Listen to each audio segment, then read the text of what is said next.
हे hi guys, welcome to my YouTube channel. तर आज आपण चाललेलो आहे बाहेर फिरायला. तर आज सगळं उरकून वगैरे सगळं सामान वगैरे घेऊन मी बाहेर निघालेलेच होते. आणि खाली गेले तर गाडीची वाट बघत होते, कारण की गाडी आहे ना यायला जरा टाईम होता. त्यामुळं आणि ती त्या कोपऱ्यामध्ये आमची गाडी उभी आहे, ती गाडी आम्ही नेणार होतो. आणि त्यानंतर उभी राहिलं मग गाडी आली. त्यानंतर गाडी मस्त असं गाडी वगैरे लावून सर्व होती. आणि सकाळी उठल्यानंतर आहे ना हे मेकअप वगैरे करून असा लुक होता माझा, साधा आणि सिंपलच लुक होता. त्यानंतर हे तिथले दृश्य, कारण की आपण कुठं जाणार आहे तुम्हाला पुढे कळलंच, तर जसं पण थंबनेलवरून कळलं होतं.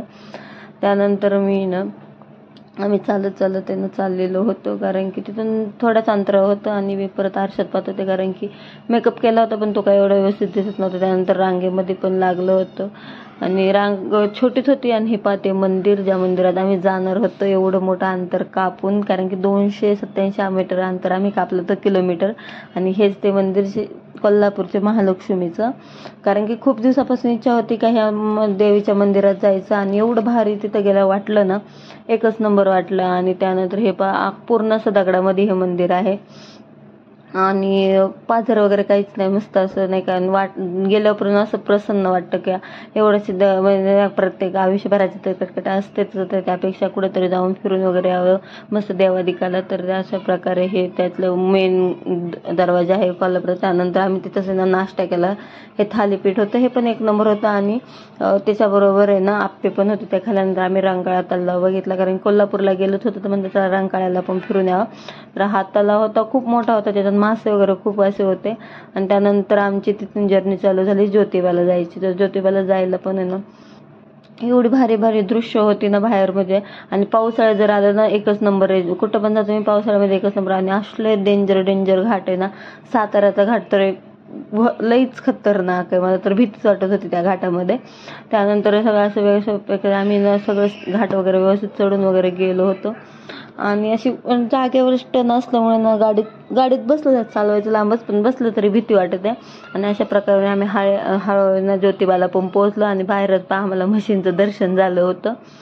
म्हशींचं दर्शन वगैरे झाल्यानंतर आम्ही काय केलं, गाडी वगैरे पार्क केली. आणि म्हटलं आता देवासाठी हे घ्यावं, ओटी घ्यावा, म्हणजे नाही का ते पागोटन ते भेटत असं ओटीचं. तर प्रत्येकाची प्राईज ही वेगवेगळी होती. तर म्हटलं चला 200 रुपयाचं घ्यावं तिथे गेलं तर. आणि त्याच्यामध्ये ना एक माळ, थोडंसं आपल्याला लाया, एक नारळ वगैरे आणि प्रसाद वगैरे आणि देवाला पागोटा भेटत होता. तर तो घेतला आणि तो घेऊन आम्ही ना पुढं निघालो होतो. आणि खूप असे वेगवेगळ्या प्रकारचे ते धोतर वगैरे होतं, टोपी वगैरे होती. आणि गुलाल तर पाहत असलं डेंजर गुलाल ना, मला हा गुलाल पाहूनच मला इच्छा होती का ना ज्योतिबाला एकदा तरी जायची. जसं आम्ही उतरलो होतो ना तसं. आणि एवढं पाय भाजत होतं ना, खूप ऊन होतं, पाय पण खूप भाजत होतं. तर पण आम्ही ना पटापट असं म्हटलं चालव, कारण की जायची तर इच्छा आहे. आणि जेवढं आपण वरी ना तेवढं आपल्याला परत खाली जायचं असतं, त्यामुळं कारण की ते मंदिर खाली याच्यामध्ये असल्यामुळे ना ते खाली पायऱ्या उतरून जायचं होतं. आणि एवढं पाय भाजत होतं ना, काय सांगू तुम्हाला. त्यानंतर आहे ना आम्ही खाली पायऱ्यांनी उतरायला लागलो होतो. तर तिथे वेगवेगळ्या प्रकारची अशी दुकानं वगैरे होती. आणि हाय पावोटी ते घेऊन चालता पण येत होता, ड्रेस पण सगळा पायामध्ये गुतत होता. आणि मग असं उतरत होतो, दृश्य नाही का, बाजूने गर्दी वगैरे. इथं एवढं गुलाल नाहीये, पण वरती खाली एवढं गुलाल होतं ना, भरपूर असा गुलाल होता. असं वाटत वाव किती भारी वाटतं. जसं जेजुरीला भंडारा उधळतो आपण, तसं ज्योतिबाला ना गुलाल उधळला जातो. तर हे तर सगळ्यांना माहीतच आहे. आणि जाऊ ठिकठिकाणी तर कचरा असणार, गर्दी म्हणजे जिथं देवाचं ठिकाण आहे तिथं म्हणजे कचरा नसावा, पण असतो, कारण की एवढे लोक जातात त्यामुळे. आणि खूप गर्दी पण होती.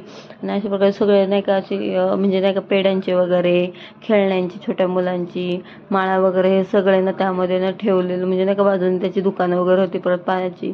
कारण की खूप लोक असे नाही का दुकान, त्यांना त्याचं प्रॉफिट वगैरे होतं. तर अशा प्रकारे आम्ही चालत चाललेलो होतो. खूप जमलं होतं, तरी पण म्हटलं जायचं आपल्याला एकदा तरी जायचं. त्यामुळे ना आम्ही कसं तरी करून आम्ही तिथपर्यंत पोहोचलो होतो. कारण की वाटेमध्ये आम्हाला खूप संकट आली, हे आलं, पण जाऊ द्या म्हटलं चला आलोयच, सगळं देव करूनच जायचं. आपलं 2 देव तर फिक्सच करायचेच होते मला. तर ते नाही का पूर्ण झाले माझे ते देव. तर अशा प्रकारे ना त्यानंतर सगळ्या असे नाही का खाली पण चालायला खूप असं खूप म्हणजे खूप मोठं होतं. आणि म्हणजे नाही का वरनं ऊन खालनं पाय पण चपला पण आम्ही गाडीमध्ये काढले होते त्यामुळे पाय पण खूप भाजत होते. आणि म्हणजे चाललो होतो देवाचं नाव वगैरे घेत चाललो होतो. काही देव काही भेटायचं नावच नव्हतं घेते, तरी पण आम्ही चाललोच होतो पायऱ्या उतरत होतो. आणि म्हणजे नाही का आणि ते नाही का देवाला ना काहीतरी वाहत्यात वाटतं, ते पण असं मध्ये ना ती लोक बसलेली होती घेऊन, काय माहित नाही काय वाहत होते, पण ते घेऊन बसलेली होती ती लोक. तर म्हटलं ते सगळं त्या खाण्याच्या ओटीमध्ये मिळालं होतं, त्यामुळे काय आलं घ्यायची त्याची गरज नव्हती. पण लाईन आम्ही ज्यावेळेस तिथं पोहोचलो मेन ठिकाणी लाईन बघितली ना, म्हटलं नाही आता बाहेरून दर्शन, कारण की आम्हाला परत आहे ना 289 किलोमीटर 79 किलोमीटर ना आम्हाला रिटर्न यायचं होतं. तर एका दिवसामध्ये हे शक्य नव्हतं, पण ते शक्य आम्ही केलं कसं तरी. पण खूप त्रास झाला त्याच्यानंतर 2-3 दिवस ना असं त्रास झाला ना, खूप म्हणजे खूप असा त्रास झाला, पाय वगैरे दुखले वगैरे, कारण की कंटिन्यू गाडीमध्ये बसून. आणि हे मंदिर जवळ आलं तर कसं डार्क असा गुलाल दिसतोय आपल्याला. म्हणजे मी तुम्हाला म्हणले देवाला वाहतात ते रानातलं काहीतरी झाड असतं ते, ही लोक ही घेऊन बसलेली होती.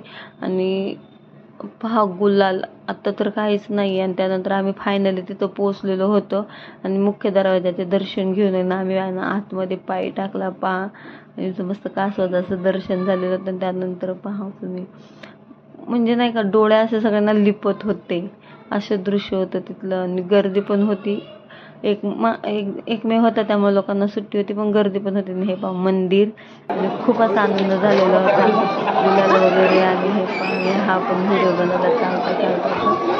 आणि नंतर आहे ना झूम वगैरे केलं तर लोक फोटो वगैरे